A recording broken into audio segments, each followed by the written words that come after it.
Give you a little fall present. All right, let's get started. Go ahead.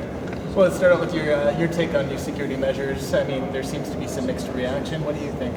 Well, I don't like them, but at the same time, I also know what I am not an expert in, which is many, many things. And one of the things is insecurity. And we ask lots of very tough questions of our corporate security before making these decisions. But at the end of the day, this is what the experts were recommending. They know what they're talking about.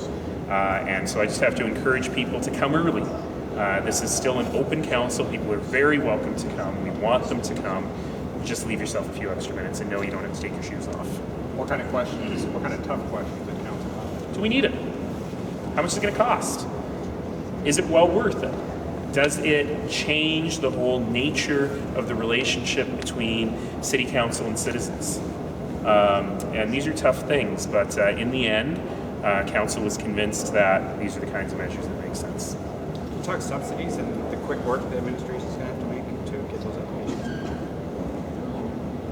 Sliding scale? Oh, the sliding scale, sorry. It's like, what subsidies? Sliding scale? Yeah, no, so I happen to believe that getting the sliding scale thing right is one of the most important priorities for the city now. We have to make sure that everyone has the ability to access the services that the city provides, and in particular, in a time of economic downturn for many people, we want to make sure that they feel like full citizens of the city. And the sliding scale proposal is a very good one. The citizen volunteers who have been working on this have done really good work. It's really expensive. And so we have to figure out, number one, can we go to the order of government whose responsibility this really is, that being the provincial government, and ask them to pay for it? And number two, are there ways that we can phase it in and not have to take that huge financial hit right away? And those are really the two questions I'm looking to administration to Are we answer. 11th hour though, if the deadline is this afternoon? Oh, they knew it was coming. But we needed the formal approval from council. Syrian refugees, the role that your office is going to play? Sure, a lot of the other mayors across the country have really looked to convene the community together to bring church groups and other faith groups, as well as refugee accepting organizations, settlement agencies, people who do language training together. And so one of the things I really wanted to understand better is the extent to which that's already happening in the community and the extent to which we can encourage more people to sponsor refugees. And as I said, there's been unbelievable public support for this. And people said, how do I do it? What do I do? There are lots of policy issues, because one of the challenges that we've had is people are getting these groups of 5 together and then waiting and waiting and waiting because people are just not coming. They're not making it through whatever screening processes are in place. So the policy stuff's got to get fixed.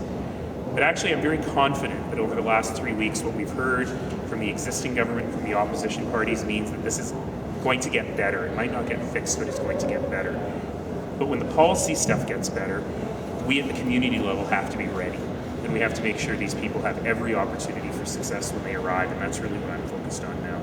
A lot of concerns being raised right now about our violent summer, gun violence on the city. The chief is going to be talking to us in the next few days. Anything you'll be expecting to hear? Or your thoughts? I of course have been very well briefed on this stuff. It's not just the summer, really for this entire year. And I have to remind Calgarians, as I always do, that we live in an extraordinarily safe city. And that even after this summer, the rates of violent crime in the city are amongst the lowest they've been in generations. And that's important for us to remember.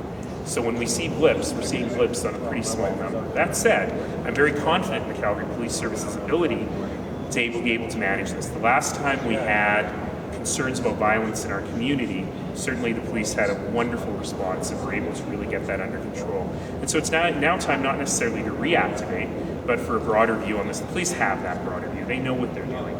But it is time for them to share a little bit more of that with the public because people are legitimately concerned. One last question, folks. Do you think Gotta that go. the city has, as one of your colleagues mentioned, the city has slid back since No, I think that's a bit ridiculous to say that. He's only been gone for a few months, and one of the great things about Chief Hansen is really the fact that he was really focused on bringing a lot of people up with him, and the community-based policing standards that he put into place are very, very, very well inculcated within the police service. What we're seeing here is a blip, but it's also a blip of something that was continuing, a trend that started long before he retired.